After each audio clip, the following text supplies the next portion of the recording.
여러분 안녕하십니까? 벌써 또 일주일이 지났습니다.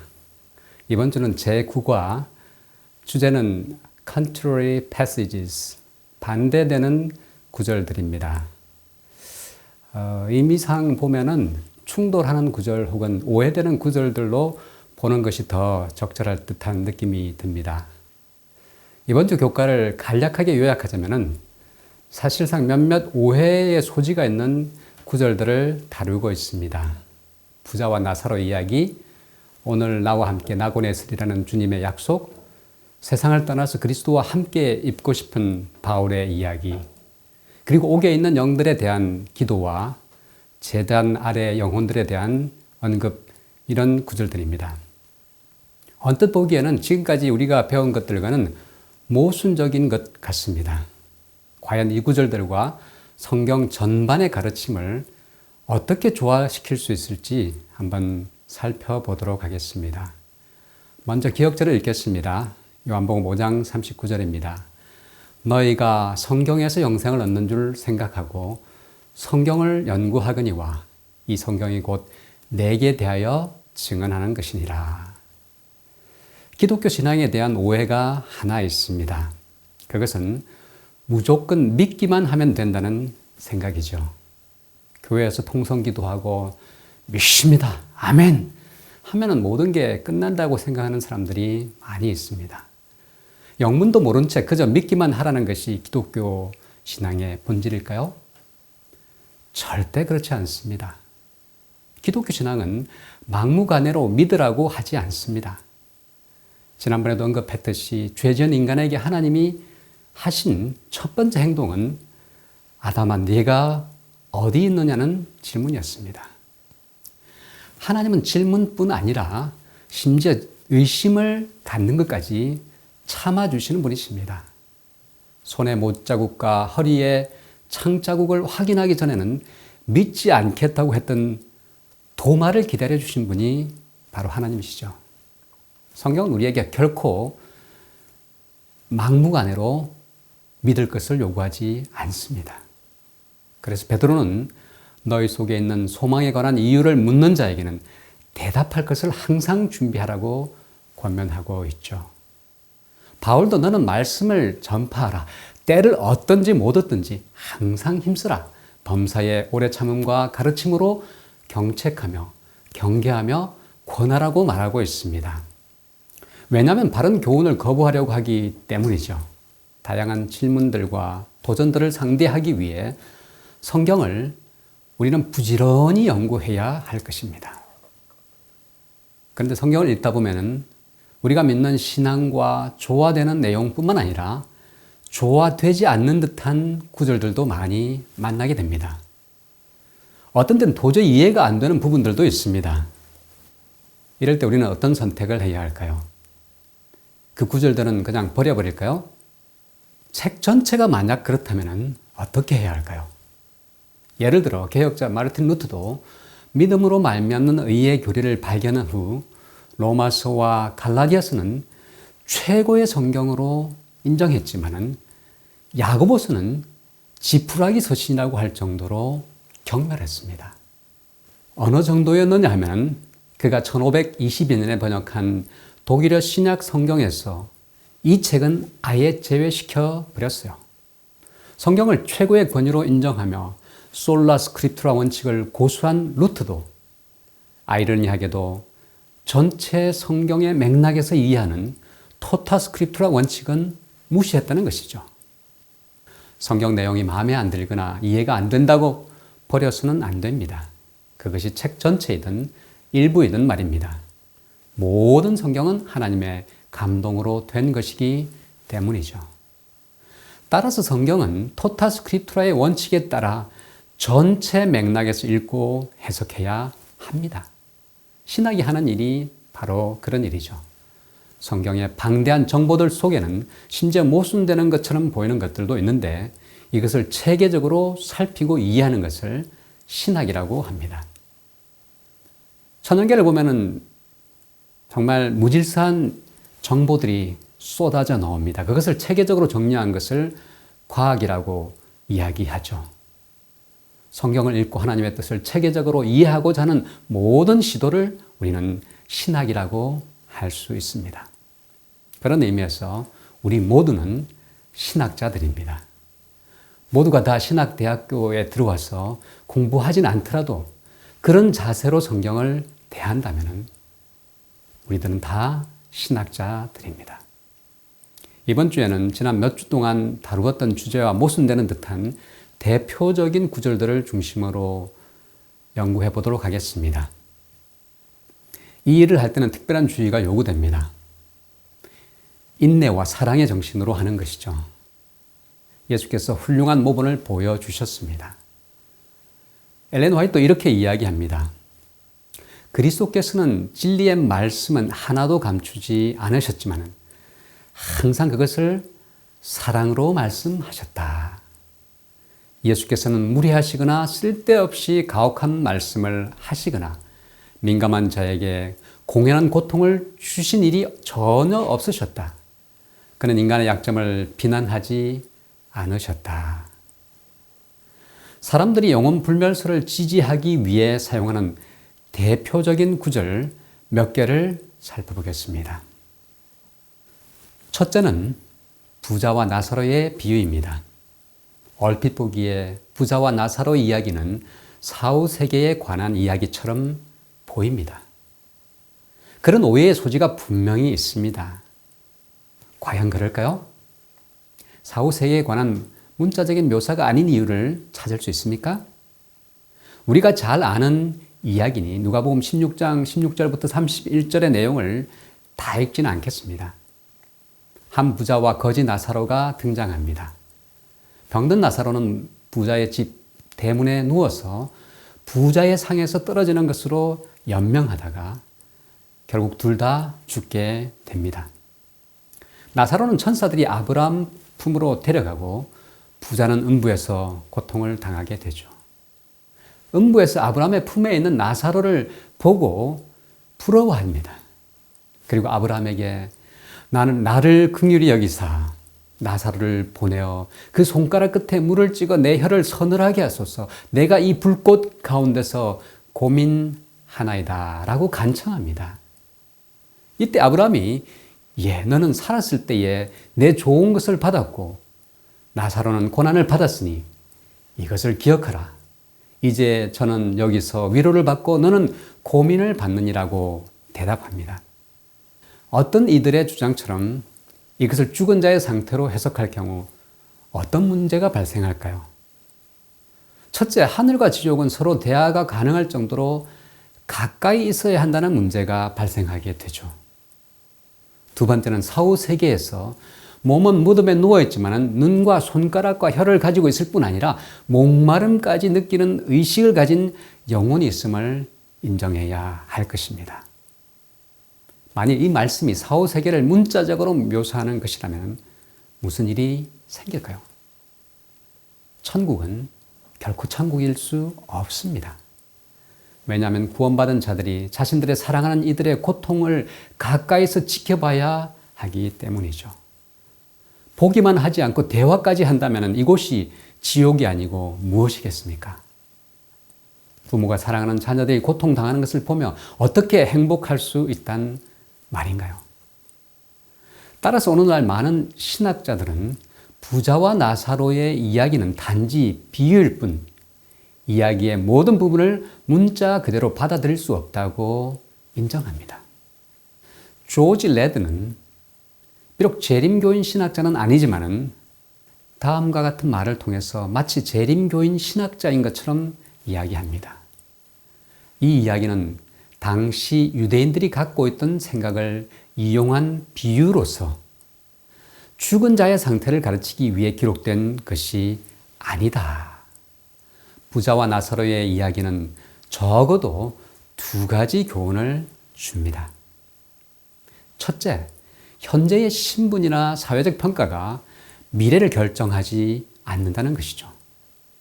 둘째, 우리의 영원한 운명은 현재의 삶을 통해 결정되는 것으로서 사후에 뒤바뀔 수 없다는 것입니다.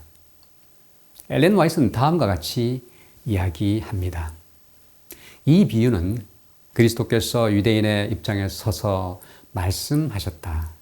사람이 죽는 날로부터 부활할 때까지 의식을 갖고 있다는 교리를 믿는 사람들이 그리스도의 말씀을 듣는 청중들 속에 많이 섞여 있었다. 구주께서는 그들의 생각을 잘 아시고 그 중요한 진리를 그들에게 가르쳐 주기 위하여 이 비유를 그들의 선입견에 따라 구성하셨다. 두 번째 난해 구절은 십자가 위에서 강도에 계신 예수님의 약속입니다. 오늘 나와 함께 낙원에 있으리라. 영혼 불멸을 주장하는 사람들이 가장 많이 사용하는 성경절 중 하나가 바로 누가복음 23장 43절의 이 구절입니다. 내가 진실로 네게 이르노니 오늘 내가 나와 함께 낙원에 있으리라. 대부분의 성경 번역본들은 이 구절을 예수께서 돌아가신 바로 그날 강도가 낙원에 함께 있게 될 것을 말하는 것처럼 번역하고 있습니다. 영혼불멸설을 믿는 신학자들에 의해 번역되었으니 당연한 결과지요. 그렇다면 정말 예수와 강도가 죽는 날 천국에 갔는지 살펴볼 필요가 있습니다. 한 구절로만 이해가 잘 안 될 때는 어떻게 해야 합니까? 성경을 입체적으로 살펴볼 필요가 있습니다. 토타 스크립투라의 원칙을 적용하는 것이죠. 전체 성경이 가르치는 바는 무엇일까? 과연 죽으면 곧바로 천국을 가는지 살펴봐야 하는 것이죠. 죽는 날 곧바로 낙원으로 가는 것처럼 보이는 이 구절은 부활 후 예수를 만난 막달라 마리아와의 대화 장면과는 상충됩니다. 요한복음 20장 17절에서 이렇게 이야기하죠. 예수께서 이르시되 나를 만지지 말라. 내가 아직 아버지께로 올라가지 못하였노라. 예수는 죽은 지 사흘 만에 부활하셨는데 아버지께로 가지 않았다고 이야기합니다. 이는 예수가 사흘 동안 무덤을 떠나지 않았음을 가리키는 것이죠. 오히려 요한복음 14장은 재림의 날에 우리를 하늘로 데려갈 것을 이야기하고 있습니다. 누가복음 23장 43절의 핵심은 오늘이라는 부사를 어떤 동사와 결부시켜서 해석하느냐에 따라서 전혀 다른 의미가 된다는 것입니다. 있으리라는 동사와 연결되면 오늘 낙원에 있을 것이라는 뜻이고 이르노니라는 말과 연결되면 오늘 이 말을 한다는 뜻이 됩니다. 어떤 동사와 이 부사가 연결되느냐에 따라서 의미는 천지 차이가 되는 것이죠. 윌슨 파로시라고 하는 신학자는 문법적으로는 둘 다 가능하다고 하면서 이렇게 덧붙여서 이야기합니다. 하지만 누가는 많은 경우 이 부사를 앞에 나오는 동사와 연결한다. 누가복음과 사도행전에 오늘이라는 부사가 20번 등장하는데 그 중에서 14번 이 앞에 나온 동사와 연결되어 사용되고 있다. 따라서 가장 자연스러운 번역은 진실로 내가 오늘 네게 이르노니 네가 나와 함께 낙원에 있으리라 입니다. 오늘 함께 있겠다는 뜻이 아니라 오늘 이 말을 한다는 뜻이죠. 내가 오늘 네게 이르노니는 일종의 관용적인 표현으로서 네가 나와 함께 낙원에 있으리라는 말을 엄숙하게 강조하는 것입니다. 예수께서는 그가 분명히 구원받을 것임을 바로 그 순간 그 자리에서 약속하고 계셨던 것입니다. 그날 낙원에 갈 것을 말한 것이 아니죠. 이에 대해 엘렌 화이트는 이렇게 말합니다. 내가 오늘 네게 이르노니 내가 나와 함께 낙원에 있으리라. 그리스도께서는 그 강도가 그날 그분과 함께 낙원에 있으리라고 약속하지 않으셨다. 그분 자신도 그날에 낙원에 가지 않으셨다. 죄인의 한 사람으로 십자가에서 죽으시던 그날, 곧 오늘이라고 하시던 그날에 예수님께서는 불쌍한 죄인에게 내가 나와 함께 낙원에 있으리라고 약속하셨다.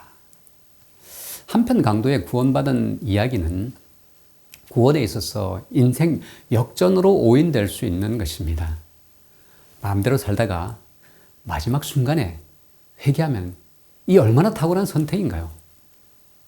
자기 살고 싶은 대로 살다가 마지막에 회개하고 천국을 얻는다면 최소한의 노력으로 최대한의 효과를 거두는 것이죠.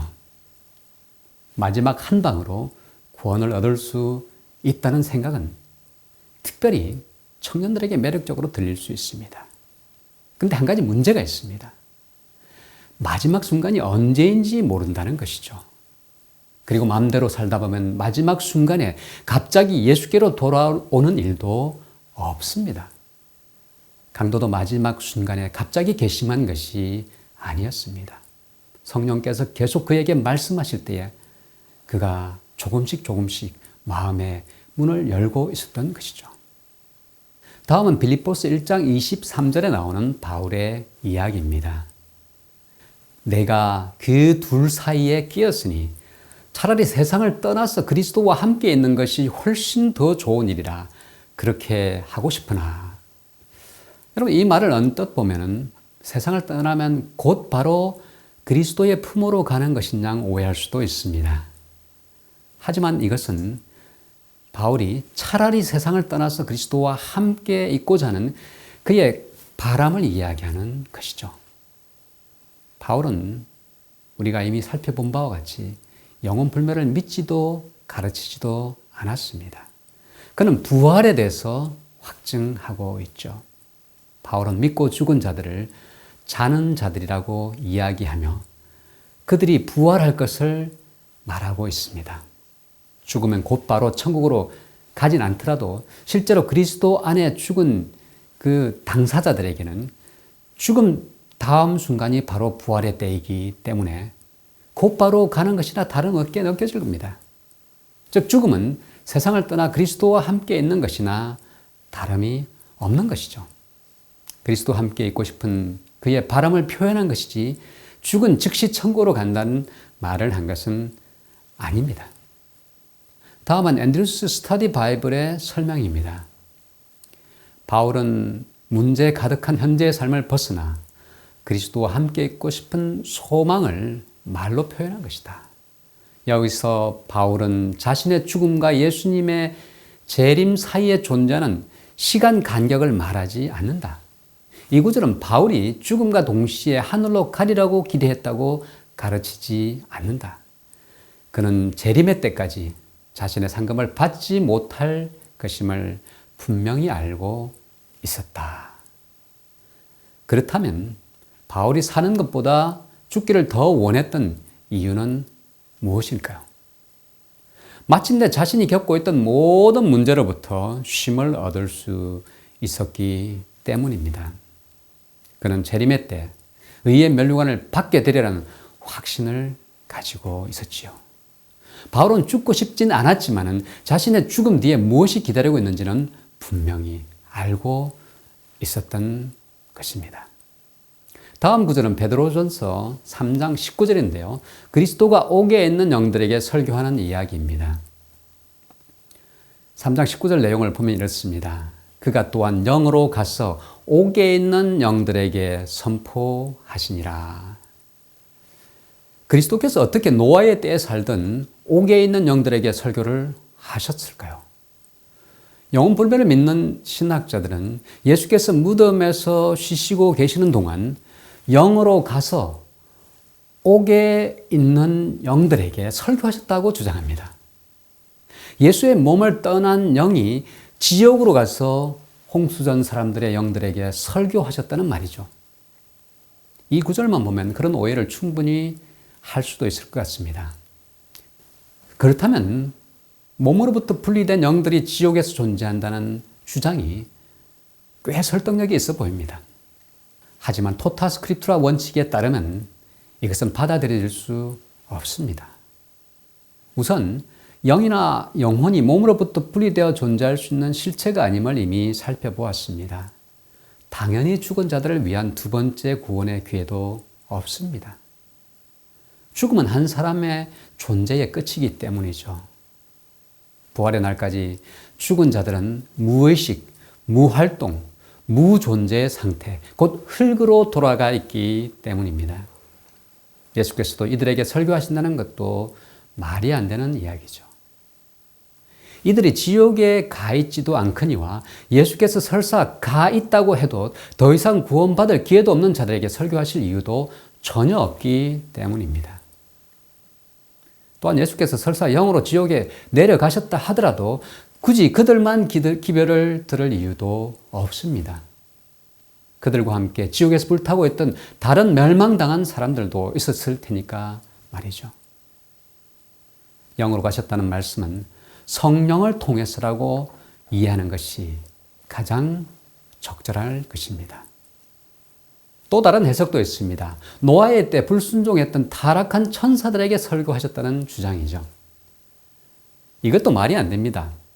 옥에 있는 영들을 여기에서는 과거에 순종하지 아니하던 자들이라고 말하고 있는 반면에 성경은 악한 천사들이 지금도 여전히 불순종하고 있다고 이야기하고 있기 때문입니다. 뿐만 아니라 타락한 천사들에게는 더 이상의 구원의 기회가 없습니다. 그들은 큰 날의 심판까지 영원한 결박으로 흑암에 갇혀 있을 것이기 때문입니다. 베드로전서 3장 19절에 옥에 있는 영들은 20절에서 노아의 날 복종하지 아니하던 자들임을 주목해야 합니다. 여기 나오는 영은 신약의 다른 곳에서처럼 구원의 초대에 응할 수 있는 살아있는 사람을 가리키기 위해 사용된 것이죠. 육체를 떠나 생존하는 영들이 아니라 사람들을 가리키는 표현이었다는 것입니다. 여기서 옥은 문자적인 감옥이 아니라 죄로 가득한 인간의 본성이 발견되는 죄의 감옥을 가리키는 것입니다. 그리스도께서 회개하지 않은 홍수전 사람들에게 설교하시는 것은 하나님의 인도하심에 따라 당대의 사람들에게 의의 설교자가 되었던 노아에 의해서 성취되었다고 볼 수 있을 것입니다. 이 말씀은 참된 충성이 무엇인지를 설명하는 문맥에서 기록된 것이지 죽은 자의 상태를 설명하기 위해 기록된 것이 아닙니다. 마지막 난해 구절은 요한계시록 6장 9절부터 11절에 나오는 제단 아래의 영혼들에 관한 것입니다. 죽은 순교자들의 영혼들이 어떻게 제단 아래에서 큰 소리로 외칠 수 있을까요? 요한계시록 6장의 5째 인을 떼실 때 특이한 장면이 나옵니다. 제단 아래에서 하나님께 원한을 갚아주시기를 외치는 순교자들의 영혼이 비유적으로 나타나고 있죠.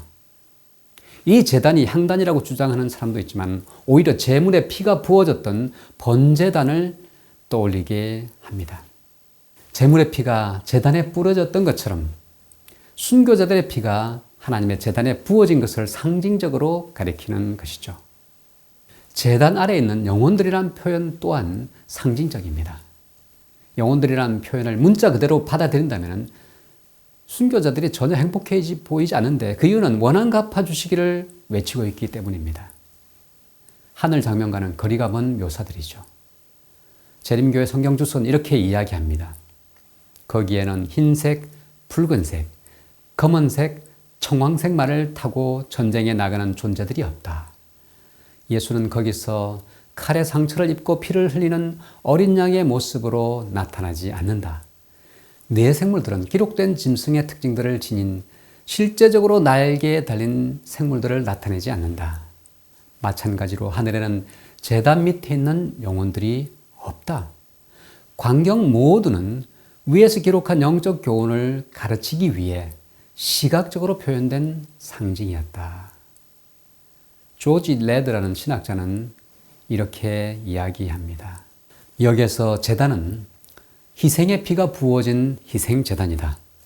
요한이 제단 아래에 있는 순교자들의 영혼들을 보았다는 구절은 죽은 자의 상태 또는 삶과 죽음 사이에 어떤 중간지대가 있다는 생각과 아무런 상관이 없다.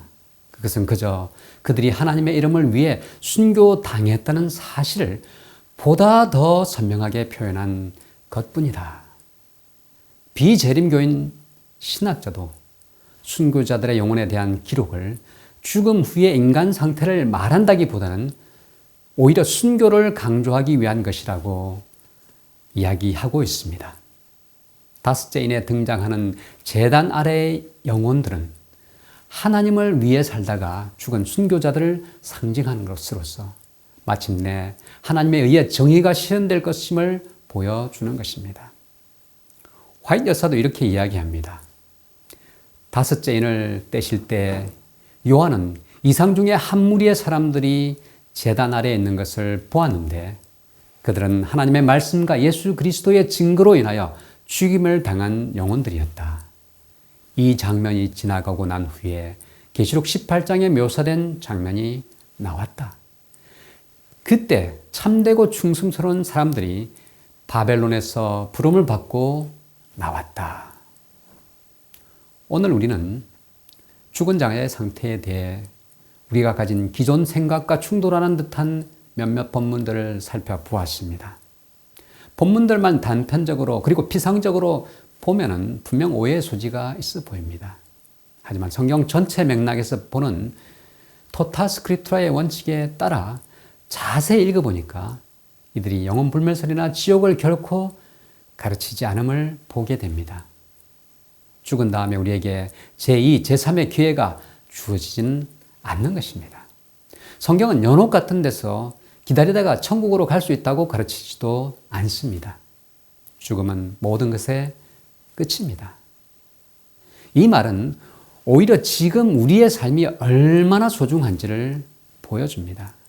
오늘을 어떻게 사느냐가 우리의 영원한 운명을 결정한다는 말이죠. 엘렌 와이트의 글을 읽고 마무리하겠습니다. 그리스도께서는 부자와 나사로의 비유를 통해 사람들의 영원한 운명은 저희가 이 세상에서 어떻게 사느냐에 따라 결정된다는 것을 보여주셨다. 은혜의 기간에 하나님의 은혜가 각 사람에게 제공된다. 그러나 사람이 만일 자기 만족을 위하여 그들에게 주어진 기회를 헛되이 보내게 되면 저희는 스스로 저희 자신을 영생에서 끊어버리는 것이 된다. 죽은 후에 유예 기간은 어느 누구에도 주어지지 않는다.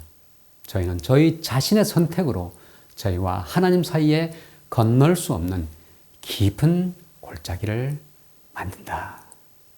이번 한 주간도 우리에게 주어진 정말 소중한 시간들을 하나님을 바라보면서 살아가게 되기를 바라겠습니다. 감사합니다.